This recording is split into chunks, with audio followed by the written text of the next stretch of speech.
What often surprises me is how little we know, how little I know about a site. For example, when you visit the place you grew up in, did you know there was a sub-camp or a forced labor camp or a concentration camp or killing sites nearby? Buchenwald alone had almost 140 sub-camps.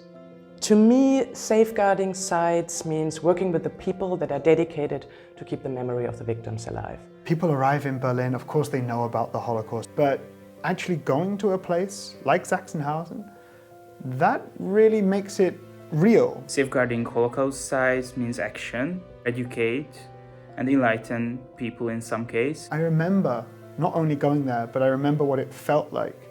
I remember how difficult it was to go through that door or to know that this happened where I'm stood.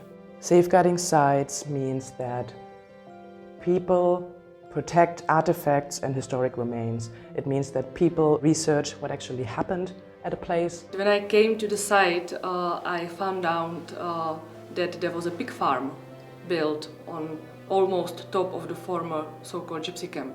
No humane option to pay your respect to the victims of the concentration camp Lety Upisku.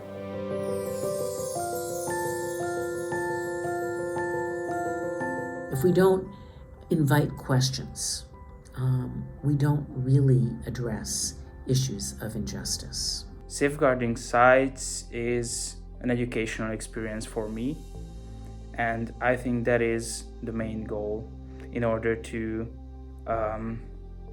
fight against hate speech, fight against discrimination. Some visitors to our memorials will still write some horrible things to our books. You've got a kind of megaphone to people who are spouting hate in the world, and that's why learning about the Holocaust is important as a lesson that really all forms of hatred and intolerance, they don't lead to anything good.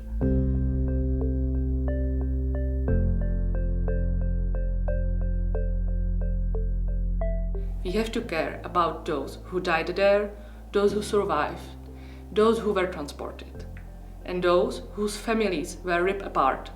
The tragedy of Auschwitz forces us to confront ourselves with the horrifying chapter of human history and challenges us to build a future founded on remembrance, free from anti-Semitism, racism, and many other ideologies of hatred, free from dehumanization. To stop protecting places like this, it would be the first step on a path that leads to saying, well, these ways of thinking are actually okay. A memorial to the Holocaust and its victims must not be finished. We need to remain steadfast in our focus to achieve justice and memory. Then we can learn how to be better, how to better communicate, how to better educate, and how to better include those parts of our society that are in minority. And I think that is our task.